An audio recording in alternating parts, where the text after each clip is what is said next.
It all started in the quiet fields of Vermont in the early 1800s. The year was 1837, a time when America was still growing, still struggling, and still dreaming. Farmers were the backbone of the nation, but the soil of the American Midwest was proving too tough for their tools. Iron plows would stick, clog, and frustrate even the most seasoned farmers. In the midst of this problem, a blacksmith named John Deere looked at the challenge not with defeat, but with determination. John wasn't a wealthy man. He didn't have a factory, a team of engineers, or an office. What he had was a tiny workshop, a sharp mind, and the heart of a problem solver. One day, while repairing a broken saw blade, he noticed something unusual. The polished steel didn't collect soil like the iron plows did. That small observation would soon change everything. With grit and imagination, John hammered that discarded piece of steel into a new kind of plow. One that could cut through sticky prairie soil without clogging. He built it by hand, no blueprints, no backup plan, just a hunch and hope. When he handed that shiny steel plow to a local farmer and watched it glide effortlessly through the earth, he knew he had just planted the seed of something far greater than he could imagine. This wasn't just the invention of a better plow. This was the beginning of a revolution in agriculture, and the birth of a name that would one day be known around the world. John Deere? Word spread fast. Farmers from neighboring towns came to see the strange shiny plow that actually worked, and they wanted one of their own. John Deere didn't just create a tool, he solved a problem that no one else had cracked. By 1838, he had already built and sold several plows, and demand kept growing. But John wasn't content with just making sales. He wanted to make a difference. Realizing that opportunity was blooming in the Midwest, John packed up and moved his family to Grand Detour, Illinois, a small settlement surrounded by rich, sticky prairie soil that had defeated so many plows before. There, he set up shop and began producing more of his now famous steel plows. But this time, it wasn't just about forging metal, it was about forging a vision. John believed in two simple principles: do the job right and listen to the customer. When farmers said they needed wider blades or lighter frames, he adjusted his design. When they asked for faster delivery, he worked harder and longer. John wasn't just building tools, he was building trust. And in a world where farming was life or death, trust meant everything. By the 1840s, he was producing dozens of plows each year, then hundreds. His workshop became a factory. His name became a promise. And while other companies were cutting corners, John Deere was cutting through soil and through expectations. This was no ordinary blacksmith anymore. This was the birth of a brand that would reshape American agriculture.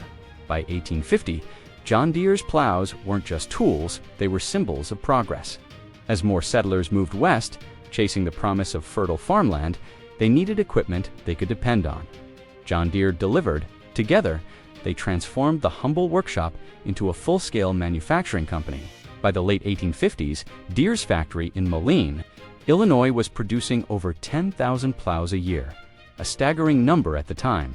Steam-powered machines, assembly line techniques, and improved designs turned the company into a true industrial force. But even with success growing, John refused to rest. They hosted community meetings, gathered feedback, and made changes based on real needs from real people. This was an TA company that sat in an office building. It was one that had its boots in the mud. He had a bigger vision, not just better plows, but a better way to build them. In a country rapidly changing through railroads, industry, and war, John Deere stayed grounded in one simple mission: to help those who worked the land do it better. He brought in his son, Charles Deere, a sharp-minded businessman with a modern outlook. But what truly set John Deere apart wasn't just volume, it was values. The company never stopped listening to the farmers. The iconic green and yellow branding we know today hadn't yet arrived, but the roots were there, strong, dependable, and deeply connected to the American land. The plow was just the beginning. The real story of John Deere was about to shift gears. As the Civil War broke out in the 1860s, much of America was thrown into chaos. Industry slowed, trade routes were disrupted, and uncertainty loomed over every business. But John Deere stood firm. The war may have shaken the country, but farmers still needed to work the land, and Deere's plows kept rolling out of Moline. During these difficult years, the company didn't retreat, it adapted. Materials became scarce, prices unpredictable, But innovation never stopped. Charles Deere, now leading the company, began modernizing not just production, but business strategy. He introduced better accounting systems, clearer branding, and most importantly, nationwide distribution networks. This turned John Deere from a regional toolmaker into a national name. By the 1870s, Deere wasn't just making plows anymore. They were creating cultivators, seed drills, and harrows, all designed to make the farmer's job easier and more efficient. The world was changing, and mechanized farming was no longer a dream. It was becoming a reality. And once again, John Deere was at the front of that movement. But perhaps the biggest turning point came with a bold new motto: "I will never put my name on a product that does not have in it the best that is in me." These weren't just words, they became the foundation of the Deere brand. It was a promise that every machine, every part, every product, no matter how big or small, carried the same commitment to quality that started with a single steel plow. By the end of the 19th century, John Deere had passed away, but the company that bore his name had only just begun its rise, fueled by innovation, resilience, and an unshakable bond with the American farmer. As the 20th century dawned, the world was shifting into high gear. Horses and hand tools were giving way to machines. Farms were growing larger, and farmers needed power. Not just manpower, but horsepower of a new kind. The age of the tractor had begun, and for a while, John Deere wasn't leading that race.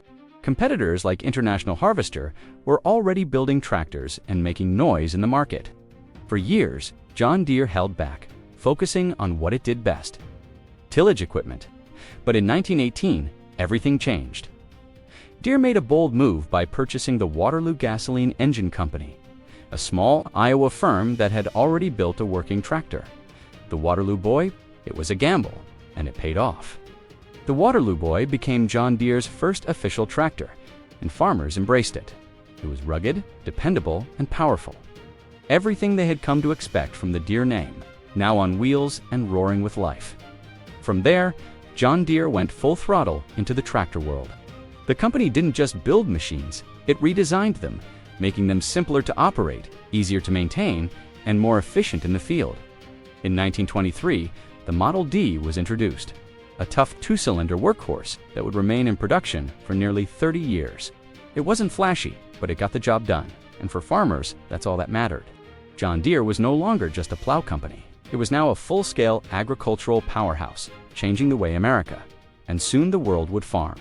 And it all started with a company that waited, watched, and when the time was right, struck with precision. The 1930s hit America like a dust storm, literally. The Great Depression swept across the country, and with it came the infamous Dust Bowl, devastating farms from Texas to the Dakotas. Crops withered, livestock died, and families were forced off their land. It was the darkest time American farmers had ever faced, and John Deere stood at a crossroads. Many companies folded under the pressure, sales collapsed, credit dried up, but John Deere did something radical. They kept extending credit to struggling farmers, even when it meant risking their own financial stability. They didn't just want to sell tractors, they wanted farmers to survive. That decision nearly broke the company, but it also earned them something far more valuable than profit: loyalty. Deere also knew they couldn't stop innovating. In the middle of this crisis, they introduced some of their most iconic machines, like the Model A and Model B tractors. These machines were versatile, reliable, and affordable. Everything a farmer needed to climb out of hard times. Visually, this was the era when John Deere began to take on its infamous look. The green and yellow color scheme became standard. The leaping deer logo was refined. Even in the midst of hardship, the brand was becoming more recognizable, not just as a machine maker, but as a symbol of resilience.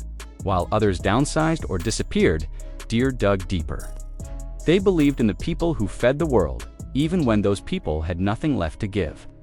That belief, that bond between maker and user, became the unbreakable core of the John Deere identity. And by the time the storm clouds finally cleared, John Deere wasn't just alive, it was stronger than ever. World War II had ended, and with it came a new era of optimism, energy, and explosive growth.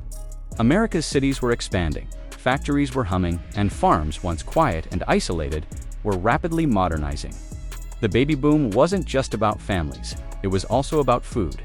More people meant more mouths to feed, and agriculture needed to scale up fast. John Deere was ready. With wartime manufacturing experience and a powerful reputation, the company charged into the post-war years with confidence. Tractors became more than machines. They were precision tools.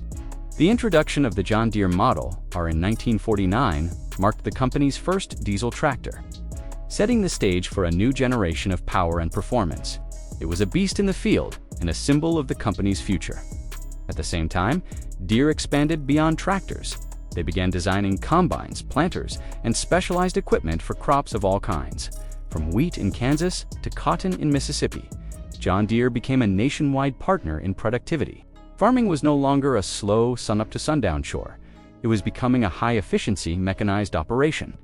And at the heart of it all was that unmistakable green machine humming across the American heartland. Behind the scenes, Deere invested heavily in research and engineering. They weren't just chasing trends, they were inventing them. From hydraulics to power steering, from better fuel systems to stronger frames, every detail was tested, refined, and built to last. By the 1950s and 60s, John Deere wasn't just a brand farmers trusted, it was the brand they depended on. In every barn, on every back road, and across every harvest, John Deere was there. And for the first time in history, it was just changing how Americans farmed. It was changing how the entire world grew food. As the 1960s turned into the 70s, America wasn't the only place undergoing transformation. The world was waking up to the need for more food, better technology, and efficient farming methods. And John Deere, once a blacksmith's dream, was now poised to become a global force. Deere didn't just ship tractors overseas, they built factories in other countries: Germany, Argentina, South Africa, India. These weren't just markets, they became homes for local manufacturing. The goal wasn't to export American machines. It was to build tools that met the specific needs of farmers around the world. In Europe, compact tractors suited for smaller fields were introduced. In South America, robust machines tackled sugarcane and soy. In Asia, Deere adapted to rice paddies and tight terrain. This flexibility wasn't common among big companies, but John Deere had always thrived by listening to the farmer, no matter what continent they worked on. Meanwhile, the brand image soared. The leaping Deere logo became a global icon of durability and trust. Wherever there was a field to plow, a harvest to gather, or a family trying to make a living from the land, John Deere was showing up and staying. Back home, in the United States, the brand was becoming part of pop culture. Country music songs, baseball caps, even tattoos. People weren't just buying tractors, they were proudly wearing the name because John Deere had come to represent more than farming. It stood for hard work, independence, pride. By the end of the 20th century, John Deere was no longer just leading the farming world, it was the farming world. As the 21st century began, farming faced a new kind of challenge, not just growing more, but growing smarter. The world's population was exploding, resources were tightening, climate change was disrupting seasons and soil. Farmers needed more than muscle, they needed precision. And once again, John Deere stepped forward. This was the era of precision agriculture, where GPS sensors and data analytics started guiding tractors instead of just steering wheels. John Deere transformed from an equipment manufacturer into a tech-driven powerhouse. Their machines could now map fields, measure moisture levels, and plant seeds with inch-perfect accuracy, all from a touchscreen inside the cab. In 2002, Deere introduced AutoTrack, a GPS-based steering system that allowed tractors to drive themselves in perfectly straight lines, even in the dark or through fog. For farmers, it wasn't just a convenience, it was a revolution. Less waste, less fuel, more yield. But the innovation didn't stop in the driver's seat. Through the John Deere Operations Center, farmers could now manage their entire operation from a laptop or phone, tracking machine performance, field conditions, and harvest data in real time. It was like giving every farmer a digital dashboard for their land. The company also began investing in sustainability, developing electric tractors, reducing emissions, and creating machines that could do more with less. In an age of global uncertainty, John Deere was betting on intelligence, adaptability, and long-term thinking. They weren't just building machines anymore, they were building the future of food. And in this new world, the legacy of a blacksmith from Vermont was now wired with satellites, sensors, and AI, proving that even after 180 years, John Deere was still ahead of the curve. Today, the name John Deere is more than a brand. It's a symbol of trust forged in steel, of sweat earned in the soil, and of innovation that has never stopped evolving. From a single polished plow in 1837 to AI-powered tractors and satellite-guided farming systems, the journey has been nothing short of extraordinary. But what truly sets John Deere apart isn't just the machines, it's the people behind them. Generations of farmers have grown up with that green and yellow paint running through their blood.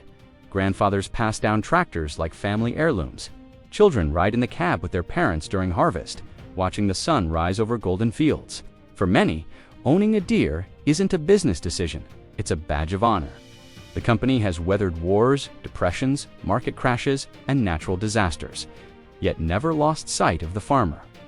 It has stayed private when others sold out, stayed consistent when others cut corners, and stayed honest when others chased trends, even now as it moves into electrification, automation, and sustainability.